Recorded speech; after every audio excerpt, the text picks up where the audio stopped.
Okay, welcome everybody. So, this video with Murray Rothbard relates a lot, I repeat, a lot, to trading, investing, life, and the economy. It is probably one of the most important videos that I will upload.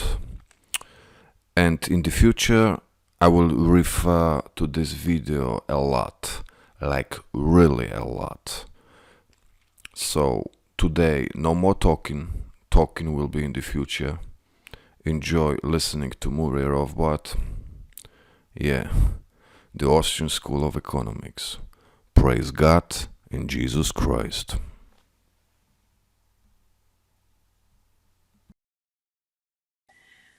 By the end of the 19th century, business, first of all, was extremely competitive, all during the late 19th century. This is as a broad generalization.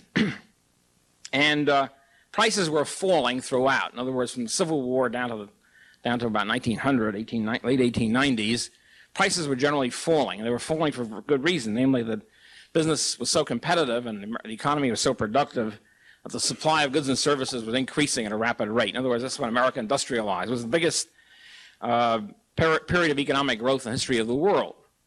And standard of living went up, and productivity went up, and prices fell. This did not mean that businesses were suffering, because costs were also falling as productivity increased and mass production increased.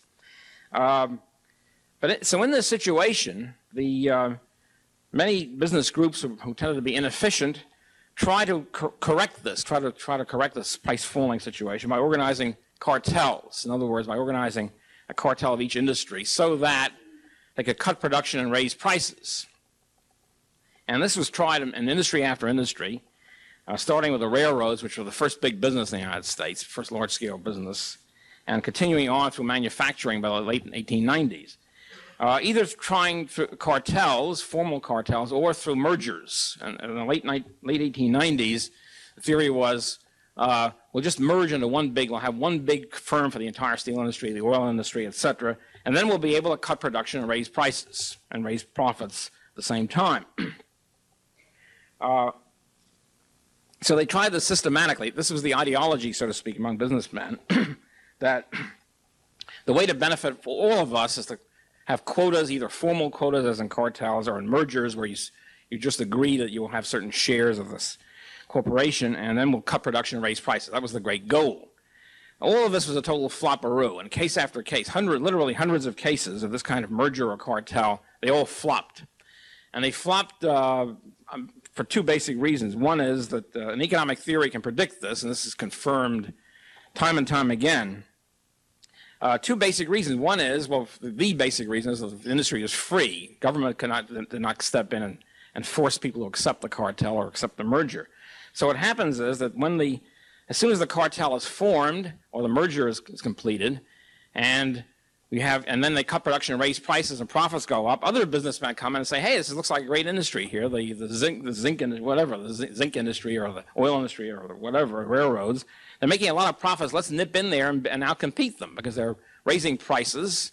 And we're going to now come in with a new firm, a new factory, a new railroad, and we'll bust them. And that's exactly what happened. So you had new competition always coming in and outcompeting the older firms, and then the older firms are stuck with a new firm. Then you have a permanent competitor, which is a big pain in the neck because they come in with later equipment, with new factories and new equipment, the latest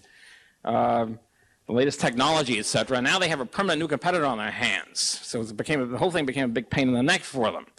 And that's one reason. And then internally, what happened was that individual firms would start breaking the cartel and say, look, we've raised, in other words, the cartel restricts production, raises prices are very high, and then the individual firm says, look, I'm not supposed to do this because I have a cartel agreement with the rest of my buddies in the industry, but here's what we're going to do. For you, my old pal and drinking buddy or whatever, my buyer, I will sell you the steel or the whatever, titanium, etc., for 20% off list, provided you don't tell anybody about it.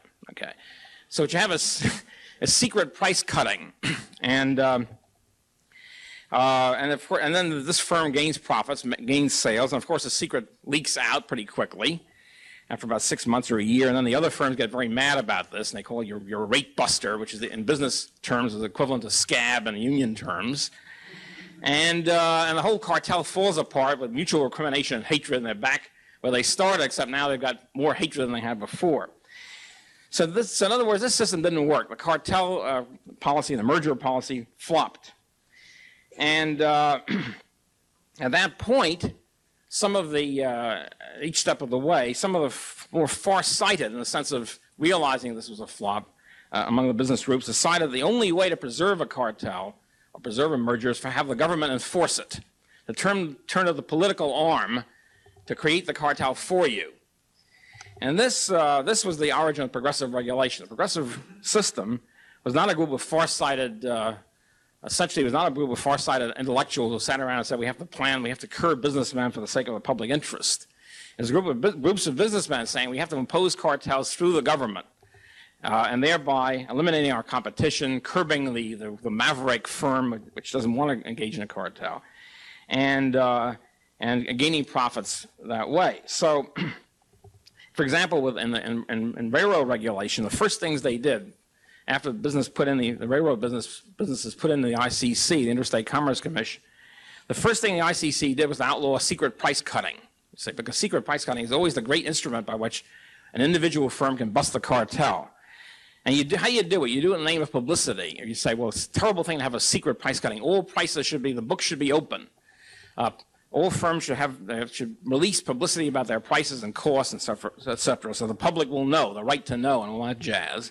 What it really meant was we want to know what our competitors are charging, and we do it by making the government make all of us release, open the books. So anyway, this is, and of course you do this in the name of openness or democracy or whatever, in the name of the public interest, because America was born in an anti-monopoly ideology. A hatred of monopoly, meaning, by the way, monopoly meant for centuries until modern economics came in and poisoned the well, so to speak. What monopoly meant was very simple. It meant a grant of special privilege on the part of the government to different businesses for exclusive production or sale of a product, period. It didn't mean a large firm. It didn't mean a differentiated product and all the rest of it. And it meant very simply grant by the government of exclusive privilege. It's very much like during the discussion of Professor Peden before that when the church fathers attacked the rich, they didn't mean the rich, period. They meant tax collectors and so forth. It's a similar situation, a shift in the language. So how could they sell this to the American public? How could these business groups sell this, a compulsory cartel system to the American public? They can't say we want compulsory cartels. So what they did was, they created the ideology of the public interest. This is the public good. We have to curb evil business groups and sort of stuff. And the businessmen who took this position were then called enlightened by their allies, by the media, whatever, the media of that epoch. These are enlightened businessmen who rise above their own self-interest to look at the larger good. They have the far vision of like Diocletian.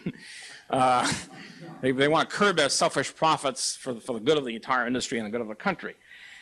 Now, how was this ideology pushed? The ideology was pushed very simply by intellectuals who are rising up.